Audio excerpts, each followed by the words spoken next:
Okey, pertama sekali saya rasa apabila Tan Sri Muhyiddin mengambil alih pucuk pimpinan negara, peringkat awal tu apabila beliau disokong oleh kepimpinan UMNO, MP-MP UMNO, termasuk Presiden UMNO, termasuk mantan Presiden UMNO, Datuk Seri Najib Tun Razak.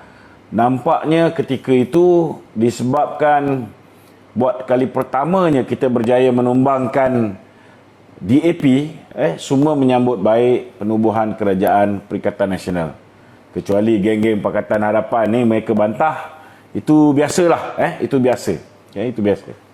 Tetapi rata-rata khususnya orang Melayu, mereka gembira kerana akhirnya segala keperitan yang dilalui sepanjang tempoh pemerintahan Pakatan Harapan 22 bulan, penindasan terhadap agama Islam, penindasan terhadap hak istimewa orang Melayu, penindasan terhadap kedudukan bahasa Malaysia sebagai bahasa kebangsaan, penindasan ke atas ke bawah Duli Yang Maha Mulia Raja-Raja Melayu, akhirnya diharapkan dapat berakhir dengan kejatuhan DAP sebagai sebahagian daripada kerajaan. Itu peringkat awal. Peringkat awal. Ditambah pula untuk mengekalkan kuasa, mengelakkan daripada berlakunya apa yang dipanggil sebagai undi tidak percaya, kerana penubuhan Kerajaan Perikatan Nasional ni hanya 114 orang yang menyokong Tan Sri Muhyiddin, yang lain tidak menyokong. Maka salah satu cara yang digunakan oleh Tan Sri Muhyiddin untuk mengelakkan daripada berlakunya sidang parlimen dan berlakunya undi tidak percaya, maka diwujudkan apa yang dipanggil sebagai PKP, Perintah Kawalan Pergerakan, yang akhirnya menyebabkan parlimen itu hanya bersidang untuk titah baginda tuanku, dan kemudian titah tuanku pun tidak dibahaskan, tidak dibahaskan, dan parlimen telah pun ditutup. Jadi untuk bulan Mac, selamat Muhyiddin, selamat. Kemudian dengan kuasa yang ada di tangannya dan dengan rakan baru yang sudah pun memberikan sokongan kepada beliau, alhamdulillah peringkat awal Tan Sri Muhyiddin memberikan respon yang positif, iaitu dengan mendengar nasihat-nasihat daripada Datuk Seri Najib yang diberikan melalui tulisan-tulisan beliau di dalam Facebook tentang apa yang perlu dilakukan bagi menangani kemelut ekonomi negara, bagi menangani masalah yang dihadapi oleh mereka yang kehilangan pekerjaan, bagi menangani masalah mereka yang berhadapan dengan masalah perlu terus membayar sewa beli kereta, sewa beli rumah, terus membayar kos-kos perniagaan walaupun perniagaan tidak ada. Maka alhamdulillah banyak di antara cadangan-cadangan yang dikemukakan oleh Datuk Seri Najib telah digunakan pakai oleh Tan Sri Muhyiddin, dan ini menyebabkan nama Tan Sri Muhyiddin harum seketika, sehingga beliau mengatakan bahawa memperkenalkan diri beliau sebagai Abah. Akhirnya apabila namanya kononnya sudah bersih, beliau merasakan maka tidak perlu lagi menumpang kekuatan UMNO, dan beliau mengatakan bahawa UMNO yang sepatutnya menumpang kekuatan dan populariti Abah kau. Bila daripada Abah ni dah bertukar jadi Abah kau, yang inilah tuan-tuan yang memusnahkan Tan Sri Muhyiddin. Apa yang Muhyiddin buat yang menyebabkan hari ini orang benci? Pertama sekali, dalam keadaan Datuk Seri Najib berlapang dada, orang yang telah memfitnah beliau, orang yang telah mengeluarkan pelbagai kata nista ke atas diri beliau, beliau terima dengan hati yang terbuka. Beliau angkat manusia yang hanya ada 13 kerusi menang pilihan raya yang lepas ini, kemudian mencuri 16 kerusi daripada UMNO, mencuri 9 kursi daripada PKR, beliau izinkan Muhyiddin untuk diangkat menjadi Perdana Menteri. Tapi Muhyiddin balas dengan dendam kesumat. Apa dia buat? Mula-mula kita tengok, peringkat awal kita sokong bila mana Dato' Najib pun dah memberikan sokongan pada Tan Sri Muhyiddin, kita pun slow down. Kita tidak meneruskan kritikan-kritikan ke atas beliau. Tapi apa yang dia balas pada Dato' Sri Najib? Pertama, dia penjarakan Dato' Sri Najib. Bukan sikit tuan-tuan, 12 tahun penjara dan denda sebanyak 210 juta ringgit, tuan-tuan. Bukan sikit. Kedua, apa dia buat? Duit UMNO, tuan-tuan. Ni masalah dia. Nak memastikan bahawa UMNO terus bergantung kepada diri beliau, maka duit UMNO yang sudah diputuskan oleh pihak mahkamah perlu dikembalikan kepada UMNO.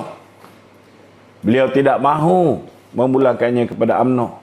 Malah beliau telah mengarahkan Peguam Negara yang baru, tuan-tuan, saudara, untuk memfailkan permohonan bagi memastikan bahawa mahkamah tidak membenarkan duit ini diserahkan kepada UMNO.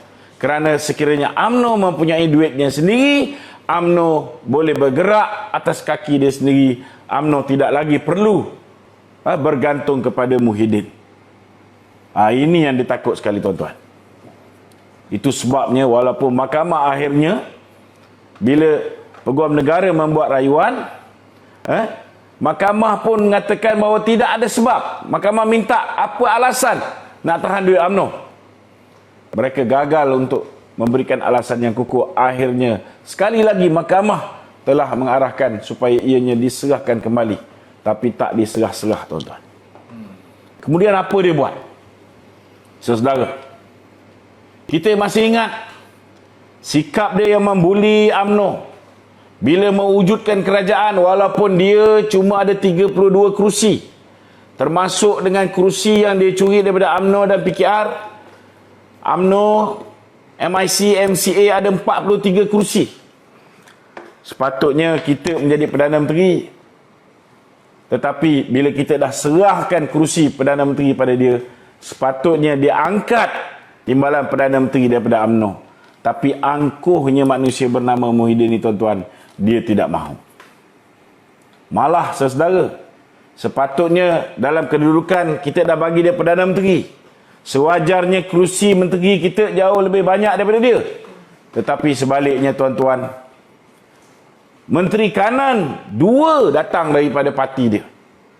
Pertama, Azmin Ali, yang peringkat awal itu kononnya bebas, tapi sebenarnya sudah pun mengikat perjanjian dengan Tan Sri Muhyiddin untuk bersama dengan PPBM. Dan yang keduanya, Razi Jidin, hanya seorang senator yang menjadi Menteri Pendidikan, diangkat menjadi Menteri Kanan. Dari segi pengagihan kerusi, kita tengok, tuan-tuan, saudara, kerusi yang diberikan kepada PPBM jauh lebih banyak berbanding dengan kerusi yang diberikan kepada UMNO yang ahli parlimennya lebih banyak. Dari segi kualiti kerusi yang penting, di mana menteri berhubung terus dengan rakyat. Contohnya, Kementerian Pelajaran berhubung terus dengan ibu bapa, dengan murid-murid. Kementerian Dalam Negeri, hal ehwal kepolisian, keselamatan negara, diserahkan kepada Bersatu. Hanya satu kerusi yang baik diserahkan pada UMNO, iaitu kerusi Kementerian Pertahanan. Kerusi lain, kita ambil contohlah kerusi yang pernah diberikan kepada Junior Minister Yeo Bee Yin, Kementerian Sains, Teknologi dan Alam Sekitar. Satu kementerian kecil, dia bahagi 3. Satu dia bagi kepada Tuan Ibrahim Tuan Man, Timbalan Presiden PAS, Menteri Alam Sekitar. Satu dibagikan kepada Samsul Anwar Nasarah, Menteri Tenaga. Dan satu diberikan kepada KJ, Menteri Sains dan Teknologi. Inilah level, tuan-tuan, kementerian-kementerian cak ayam yang diberikan kepada rakan-rakan UMNO yang telah memberikan sokongan kepada Tan Sri Muhyiddin. Macam mana orang UMNO tak marah, tuan-tuan? Saudara. Tidak cukup dengan itu. Kita tengok apa yang berlaku, saudara. Mereka tidak pernah menghormati, pernah menghormati kedudukan UMNO itu sendiri. Bila nak melantik menteri, mereka tak gunakan apa yang dicadangkan oleh Presiden UMNO. Sebaliknya, sesuka hati dia berikan kedudukan menteri kepada menteri-menteri yang rapat dengan Tun Dr. Mahathir. Kita tengok orang seperti Hishamuddin yang kita tahu terang-terang kiblat dia, kesetiaan dia kepada Mahathir. Orang ini diangkat menjadi menteri, sedangkan dia bukan daripada kalangan kepimpinan UMNO, tuan-tuan. Jadi macam mana kalau dah kerusi yang diberikan pada UMNO dah lah sikit, dah lah kualiti kementerian cak ayam, yang itu pun kau nak tentukan siapa yang nak duduk di situ. Jadi mana rasa hormat PPBM, hormat Muhyiddin kepada rakan kongsi mereka, iaitu UMNO. Kemudian yang menyebabkan rakyat makin benci dengan Muhyiddin Yassin ni, saudara, ialah apabila beliau mengekalkan semua kepimpinan institusi asas negara yang dilantik oleh Tun Dr. Mahathir. Itu sebab saya berani cakap bahawa kerajaan Muhyiddin ialah kerajaan bukan Perikatan Nasional, tetapi kerajaan Pakatan Harapan 2.0. Kenapa? Pertama, kita tengok IGP, Ketua Polis Negara dikekalkan, sedangkan Ketua Polis Negara ini memang lantikan daripada Perdana Menteri, iaitu Tun Dr. Mahathir dulu. Kenapa kekalkan orang yang telah mempertahankan tokoh semburit negara Azmin Ali? Orang yang dah jelas gagal menjalankan tugas dia, dia berikan peluang terus kekal menjadi Perdana Menteri. Kedua, kita lihat Ketua Hakim Negara yang dilantik oleh Tun Dr. Mahathir. Siapa nama dia? Ainun. Raja Ainun. Masih dikekalkan sebagai Ketua Hakim Negara. Bagaimana kita nak percaya bahawa tidak ada campur tangan politik dalam menentukan keputusan yang melibatkan kepimpinan UMNO, keputusan yang melibatkan mereka yang terlibat dengan DAP, seperti penjenayah-penjenayah yang terlibat dengan LTTE. Sudah pastilah mereka akan terlepas kerana mereka datangnya daripada Pakatan Harapan. Kita juga lihat nasib baik orang macam Latifah Koya, bila disoal oleh Peguam Datuk Seri Najib secara bertubi-tubi di dalam mahkamah, akhirnya dia melepaskan jawatan. Tetapi kalau dia tidak melepaskan jawatan, maka dia juga terus kekal sebagai Ketua Pengarah SPRM. Kita tengok orang macam Tommy Thomas, dia letak jawatan. Kalau dia tidak letak jawatan, maka dia juga akan kekal. Bila dia dah letak jawatan pun, tuan-tuan, orang yang menggantikan Tommy Thomas ialah abang kepada Azhar Harun. Azhar Harun ni, saudara, kita pun tahu Tun Dr. Mahathir yang mengangkat dia sebagai Ketua Pesuruhjaya Suruhanjaya Pilihan Raya.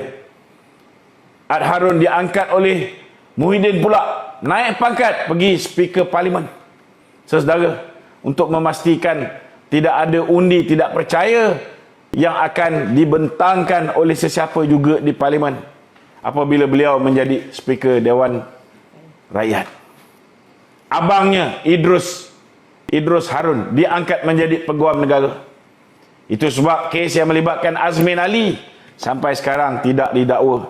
Tetapi kes yang melibatkan kepimpinan UMNO dan Barisan Nasional masih diteruskan, tuan-tuan, oleh manusia bernama Idrus Harun.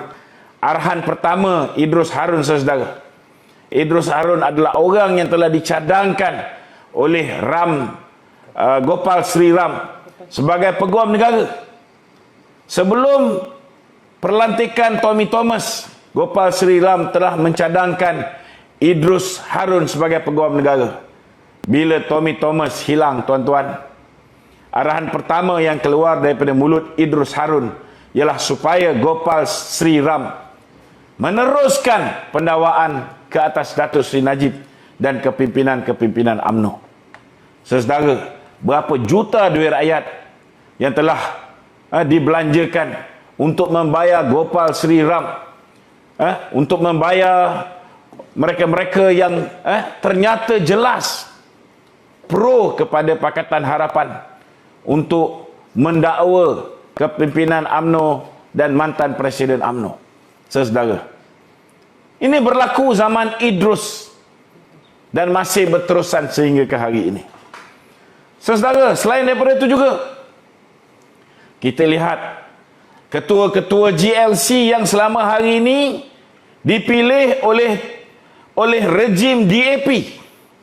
Mereka masih lagi duduk di GLC tersebut. Mereka yang dilantik oleh Lim Guan Eng selaku Menteri Kewangan masih lagi berada di Lembaga Tabung Haji, tuan-tuan. Mereka masih lagi berada di GLC seperti PUNB. Mereka masih lagi berada di satu persatu GLC yang sehingga kini, tuan-tuan, kita tak tahu berapa juta, berapa bilion yang telah dibelanjakan oleh kerajaan untuk memastikan bahawa kroni-kroni DAP dan kroni-kroni Mahathir terus mendapat bayaran setiap bulan, dikala rakyat sengsara, semua dipotong, bantuan dipotong, subsidi dipotong, tetapi apa yang diberi kepada kroni-kroni Tun Dr. Mahathir dan Lim Guan Eng tidak pernah dipotong. Saudara, macam mana kita nak percaya bahawa Muhyiddin bukan boneka kepada Tun Dr. Mahathir? Saya juga nak beritahu, tuan-tuan, sikap seterusnya yang menyebabkan orang membenci Tan Sri Muhyiddin ialah kerana tindakan beliau menikam sahabat dalam angkatan.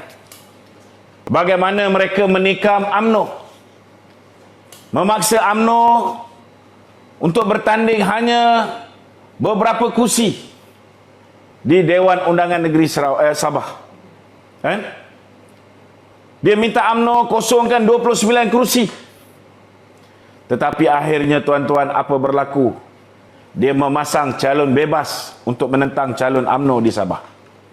Bukan setakat itu, PBS yang dulu sebahagian daripada komponen Barisan Nasional, setengah jalan ditarik masuk ke dalam Perikatan Nasional.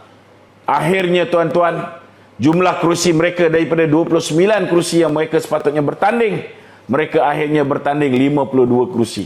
Macam mana tak pecah, tuan-tuan, sehingga akhirnya Barisan Nasional hanya memenangi 14 kerusi. Tuan-tuan, sikap tikam belakang macam ni yang menyebabkan ahli-ahli UMNO di akar umbi menyirak dan menyebabkan kepimpinan UMNO mula bangkit untuk menentang kepimpinan Tan Sri Muhyiddin Yassin. Tuan-tuan, baru-baru ini kita lihat dengan jelas lagi.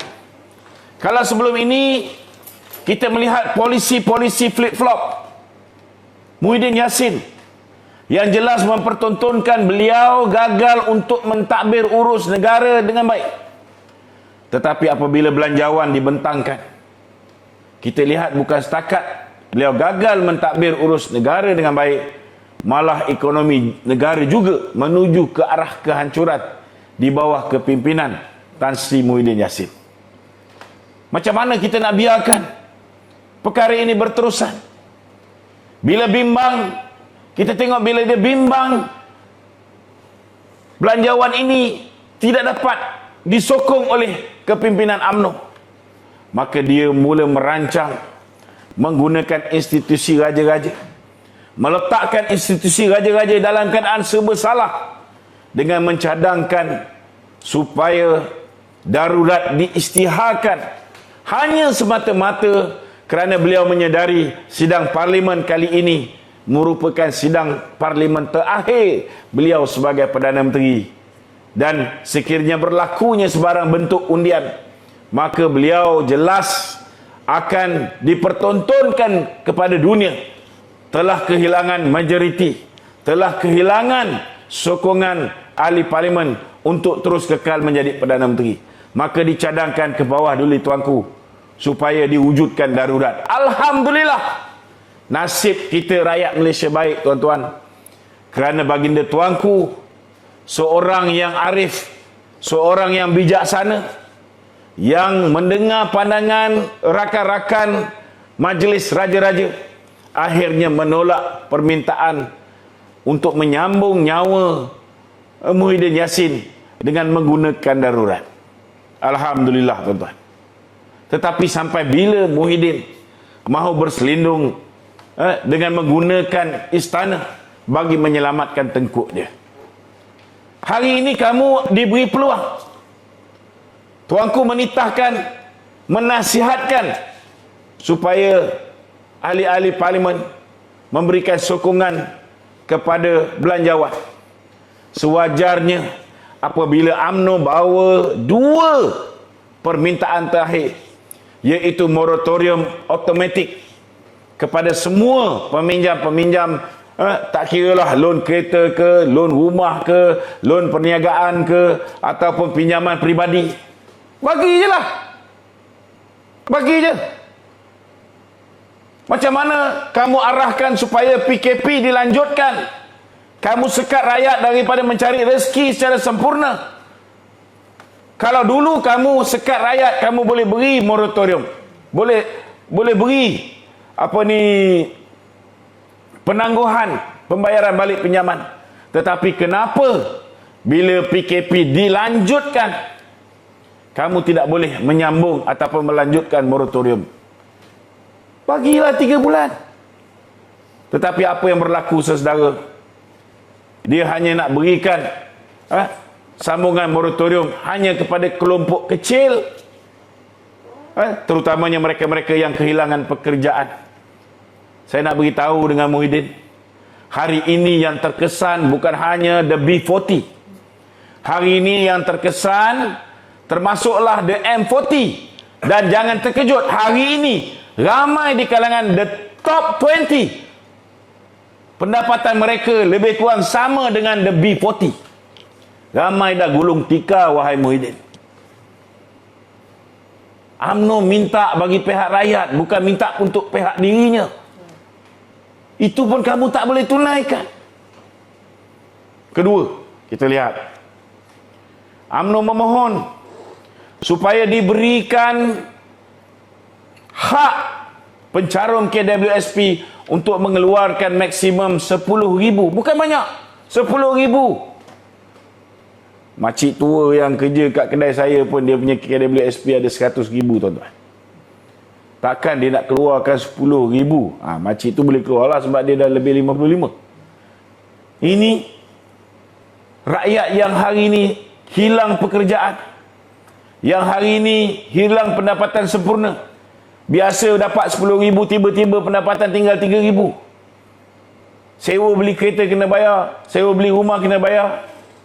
Moratorium kamu tak bagi. Jadi kalau tak boleh nak bagi itu, kurang-kurang benarkan mereka keluarkan selepuk 10,000. Mereka boleh mulakan perniagaan. Tak kira lah nak buka kedai sate ke, kedai burger ke, kedai jual goreng pisang ke, at least ada modal. Kalau kamu bagi RM500, wahai Muhyiddin, cubalah bagi kat Najwa, tengok apa dia boleh buat. Nak keluar single album pun tak boleh. Fikir. UMNO minta 2 saja. Tetapi angkuhnya tuan-tuan Muhyiddin ni saudara, 2 ini pun mereka tidak boleh nak berikan kepada UMNO. Di mana letaknya setia kawan Muhyiddin Yassin? Hari ini rakyat sudah boleh menilai. Muhyiddin tidak mempunyai setia kawan, kemudian menyalahgunakan kuasa. Mereka yang tidak menyokong, ada yang merancang, Azmin dan juga Hamzah merancang nak tangkap. Bila kita dedahkan, kita disumbat di dalam lokap. Kononnya saya telah membuat ugutan. Bila masa saya ugut dia? Saya cabar dia. Saya mengatakan bahawa negara ini ada undang-undang. Ketika kamu jadi Perdana Menteri, kamu salah guna kuasa.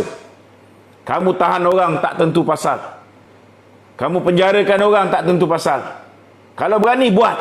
Kerana bila kamu sudah tidak menjadi Perdana Menteri, kita akan heret kamu ke muka pengadilan. Itu ugutan? Tidak. Ini ingatan kepada pemimpin yang zalim seperti kamu. Tak ada otak, tak boleh berfikir, tak habis-habis nak menganiaya orang. Itu sebab hari ini saya nak beritahu dengan Tan Sri Muhyiddin, beliau kena terima hakikat. Kalau dulu fitnah beliau telah menyebabkan Datuk Seri Najib dihina, dicaci, dimaki oleh cyber trupa kamu. Saya masih ingat ketika saya berada di Jabatan Haiwal Khas Jasa. Saya masih ingat daripada komen di Facebook Datuk Seri Najib, 70% adalah barua-barua DAP, Red Bin Army DAP. Begitu juga dengan geng-geng Bersatu ni dan PKR. Saya masih ingat. Tetapi kena ingat satu saja, 70% apa yang dikomen di laman Datuk Seri Najib itu, di Facebook Datuk Seri Najib itu bukan organik. Tetapi hari ini kamu tengok bila kamu memberikan amanat baru-baru ni, kamu tengok bila kamu membentangkan belanjawan, selepas belanjawan kamu buat amanat kamu tengok komen di dalam ruangan komen, 95% mengeluarkan kata nista pada diri kamu. Dan saya nak beritahu bahawa ini semua organik. Boleh buka profil mereka satu persatu. Kamu akan tahu bahawa mereka adalah manusia betul, bukan robot seperti mana yang biasa kamu hantar untuk menyerang Facebook saya. Facebook saya, kamu boleh tengok yang mana genuine, memang genuine, mereka akan menyokong. Yang mana menentang, bukalah profil mereka, tengok mereka ni orang ke, mereka hanya menggunakan akaun palsu. Tetapi yang menentang kamu hari ini, Muhyiddin, ialah genuine and organic Facebook user. Sepatutnya hari ini Tan Sri Muhyiddin jangan tunggu sehingga hari untuk mengundi belanjawan 2021. Jangan tunggu. Hari ini kamu sewajarnya meletakkan jawatan secara terhormat. Kerana kalau kamu dibuang sebagai Perdana Menteri, melalui Parlimen, kamulah Perdana Menteri yang pertama, tuan-tuan, yang telah diturunkan secara tidak terhormat melalui sidang Parlimen. Tak kiralah melalui undi tak percaya, mungkin tak berlaku, kerana kamu dah susun pembentangan belanjawan yang sepatutnya memakan masa 89.5 jam, kamu dah pendekkan jadi 66 jam. Sidang Parlimen sepatutnya boleh membincangkan belanjawan, kemudian boleh membuat usul-usul lain, kamu dah tiadakan di bahagian petang, hanya sesi Parlimen di sebelah pagi, supaya ngam-ngam sebelum 15 Disember, maka baru berakhir dan baru selesai mengundi untuk belanjawan, supaya tak boleh masuk usul-usul lain, terutamanya usul undi tidak percaya pada kamu. Kamu boleh buat macam-macam, kamu boleh manipulasi Parlimen, tetapi ini kali kamu belum tentu boleh lepas. Muhyiddin, sebab-sebab yang saya sebut tadilah, kamu akan menjadi Perdana Menteri yang paling pendek dalam sejarah menjadi Perdana Menteri, tak sampai 9 bulan. Kalau Datuk Seri Najib yang kamu fitnah, kurang-kurang orang benci dia selepas 9 tahun dia menjadi Perdana Menteri. Dan alhamdulillah, hari ini orang dah tahu bahawa segala fitnah tu tak betul. Orang dah mula tahu bahawa kamu memang penipu. Tetapi kamu hari ini, hukum karma itu akan datang hanya selepas kamu 9 bulan kamu akan dijatuhkan secara terhormat apabila kalah pengundian belanjawan ini. Kalau tak kalah pengundian belanjawan ini pun, saya yakin selepas saja pembentangan belanjawan, mereka-mereka yang dianiaya oleh kamu akan menarik diri daripada menyokong kerajaan kamu. Dan kamu tentu akan jatuh juga akhirnya.